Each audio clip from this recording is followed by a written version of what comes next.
Hello NBA fans, every day we have news about the Los Angeles Lakers. I'm a Lakers fan and I'm counting on you to subscribe to the channel and leave your. Bronny James is often criticized, and this could lead him to move elsewhere. The most likely location would be the Cleveland Cavaliers, where his father was a champion. If LeBron James requests a trade, the Cavaliers would be the favorite to land both LeBron James and Bronny James. For the first time in his 23-year career, LeBron James is not the number one priority on his team. It started with the acquisition of Luka Doncic midway through last season and has trickled into the Los Angeles Lakers not offering him a contract extension this offseason. Many reports have stated that Doncic is the priority now in Los Angeles, and James will have to take the back seat from here on out. Now, many around the league, including Bleacher Report's Greg Swartz, believe a reunion could be in order for James and the Cleveland Cavaliers with Bronny tagging along. The Cavaliers are the only NBA team above the second apron luxury tax line, meaning they cannot combine multiple player salaries to trade for one player, in this case, James, Swartz said Monday. The same reason the Cavs face this restriction is precisely why they should pursue a trade for the greatest player in franchise history for yet another reunion. They should trade for James, although the rationale has as much, or more, to do with off the court as it does on. Swartz lists 5 total reasons as to why the Cavaliers should engage with James and try to reunite the all-time leading scorer in his home state. Most importantly, the cap situation dealing with James and the Cavaliers' salaries. The trade would consist of Darius Garland, DeAndre Hunter, and Max Strus for LeBron and Bronny James, a structure that merely works. The father-son duo could return to Cleveland, where it all began for LeBron, dealing with the Lakers to give Doncic the support he needs to try to capture his first championship. Lakers insider says it's clear Rui should go to the bench for Marcus Smart. Marcus Smart is set to join the Los Angeles Lakers after agreeing to a buyout with the Washington Wizards, and Lakers insider Jovan Buha thinks Smart should replace someone in the team's starting lineup in the coming 2025-26 season. Specifically, Buha said that the former Defensive Player of the Year should be in the team's opening lineup in place of forward Rui Hachimura, who averaged 13.1 points and 5.0 rebounds per game a season ago and started all but 2 of the 59 games he played in. In my opinion, it's clear that Rui is the guy that should go to the bench because I think people tend to look at positions too much through an offensive lens and not a defensive lens, Buha said. He later went into more detail. I think that the move to me would clearly be to start Marcus Smart over Rui, he said. I think the one concern with that is just that Rui has tended to perform better as a starter than a bench player. But at the same time, I don't think that the starting group as previously constructed was good enough defensively, was not even close to being good enough defensively. And that was my biggest concern with this group prior to the Marcus Smart signing. So, Rui's gonna have to figure it out potentially as a bench player. Or maybe they end up flipping him at some point and then he figures it out elsewhere. But I don't think you should bend your starting lineup to your 5th best player or 6th best player, whatever, and kind of shape things around that. It needs to be what makes sense positionally, and it's like okay, LeBron, James, Luka, Doncic, and Austin Reeves are the 3 best players. Then, what are the 2 positions you need around that?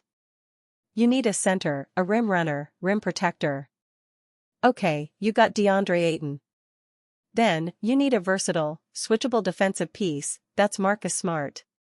So, to me, that's the starting lineup that makes the most sense. One can argue that having James and Hachimura in the starting lineup is redundant from a defensive standpoint.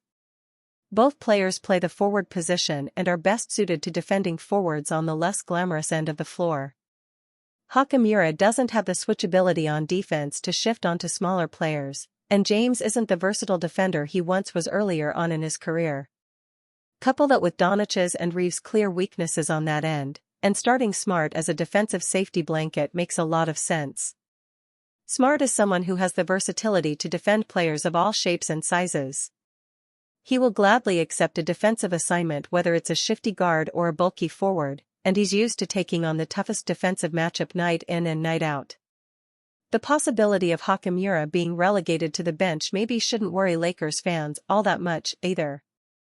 After all, He came off the pine in 29 of the 68 games he played in with the Lakers in the 2023-24 season and still had a very productive season. He averaged double digits in scoring and shot an impressive 42.2% from three-point range on 3.4 attempts per contest. Hopefully, the Lakers will at least experiment with having Smart in the starting five and Hachimura coming off the bench in the 2025-26 season. It's possible Smart's presence in the opening lineup will prove to be just what the doctor ordered for the Lakers to contend in the West in the coming season. Luka Doncic recruiting players for Lakers marks major growth, says NBA Insider. The Los Angeles Lakers haven't been shy in making it known that Luka Doncic is now the face of their franchise. It seems the Slovenian superstar isn't waiting for LeBron James to fade into the sunset to take over those responsibilities, as he has already begun to recruit players to join the team. NBA insider Tim McMahon believes that marks major growth for Doncic and the Lakers. It hurts that the Lakers lost Dorian Finney-Smith, but they've made plenty of key additions to the team. Lakers general manager Rob Pelinka began the offseason by bringing in Jake LaRavia. Shortly after, LA filled their center void by picking up DeAndre Ayton off waivers. Ayton wasn't the only player the Lakers snagged from the buyout market. They also added former Defensive Player of the Year Marcus Smart to the roster. Smart already had an interest in joining the Lakers, but that accelerated when Doncic reached out. This is not the sort of action Doncic would have taken in the past. That is not Luka's natural state, McMahon said on the Hoop Collective. The first several years of his career, he basically said, "Hey, I play. The front office puts the team together.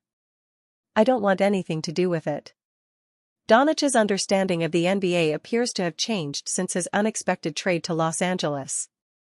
If the Lakers are going to give him some level of authority, he might as well make the most of it.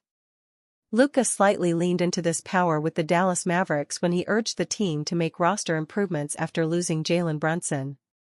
Subsequently, the team acquired Kyrie Irving. But Doncic is stepping up his role in LA by landing Smart.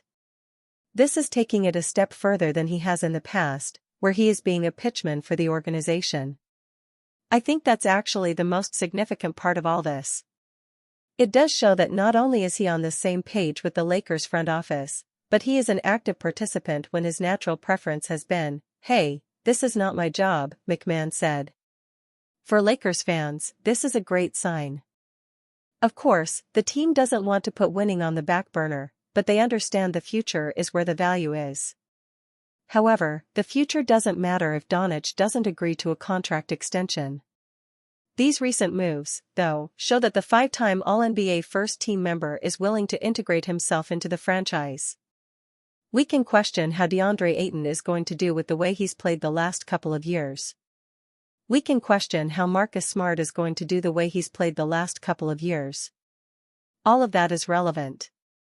The most important things for the Lakers are Luka-related, Brian Windhorst proclaimed.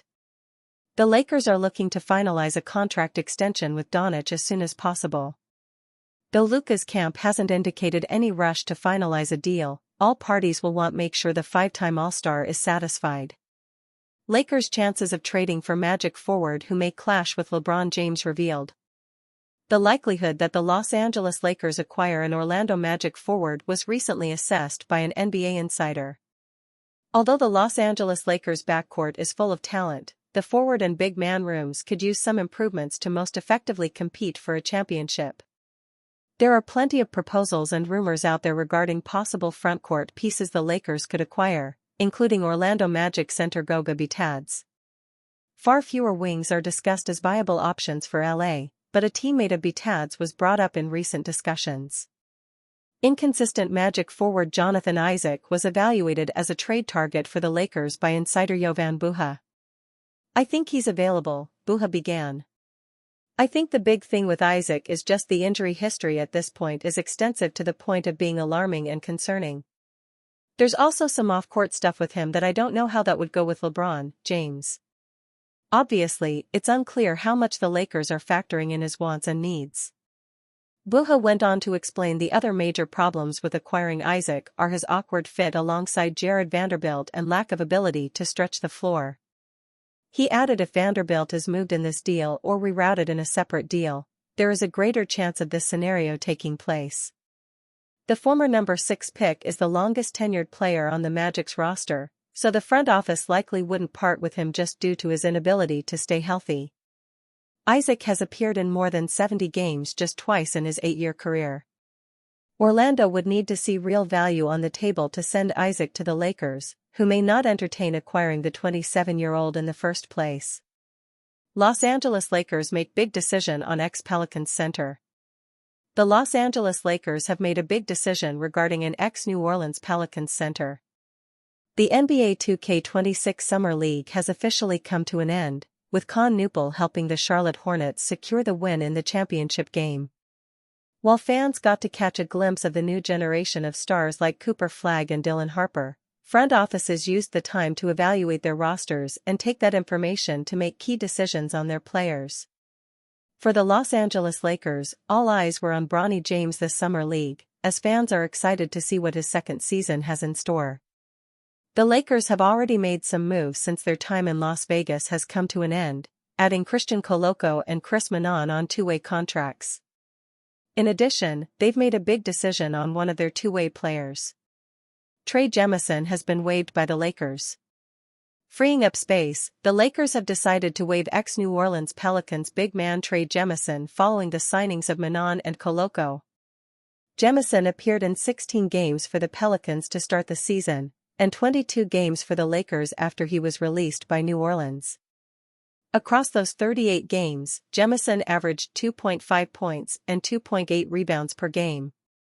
Jemison saw his most success in the season prior, earning 14 starts in 23 games with the Memphis Grizzlies. As a starter, he averaged 10.0 points and 7.1 rebounds per game while averaging over a block per game. Prior to the NBA, Jemison spent 5 years in college, split between Clemson and UAB. During his time with the UAB Blazers, he was named to the All-Conference Defensive Team twice and was a 2022-23 All-Conference USA selection. Veteran guard reportedly a name to monitor for Lakers. The Los Angeles Lakers recently added a defensive-minded guard who can defend multiple positions in Marcus Smart, but they might not be done. According to NBA insider Grant Afseth, they're a name to watch in the pursuit of another former Boston Celtics guard, Jrue Holiday. Multiple sources recently told FastBreakJournal.com that Holiday is a name to monitor, particularly as a potential target for the Los Angeles Lakers, Afseth wrote. He added that while there aren't active talks about a potential trade right now, the Lakers are among the teams that could be at the top of the list. That's not to say active conversations are taking place, but his name continues to surface in NBA circles as the team evaluates options to add more talent around LeBron James and Luka Doncic. Other teams are monitoring the situation, though the Lakers are widely viewed as one of the most natural fits if Portland explores a deal, he continued. Holiday made his way to the Portland Trail Blazers in a salary-dumping deal that sent guard Anthony Simons to the Celtics. The Blazers brought back star guard Damian Lillard and already have young guard Scoot Henderson, and given Holiday's age and championship aspirations, he might welcome an opportunity to take his talents somewhere else. He still has 3 more years left in his contract, so a buyout might not be likely. As for a trade to the Lakers, they're just below the first apron of the luxury tax, so they would have to get creative to match his $32.4 million salary while also making a compelling offer for the playoff-hopeful Blazers. Holiday is one of the best perimeter defenders in the game and comes with plenty of postseason experience. Having him out there could help hide some of Doncic's defensive miscues.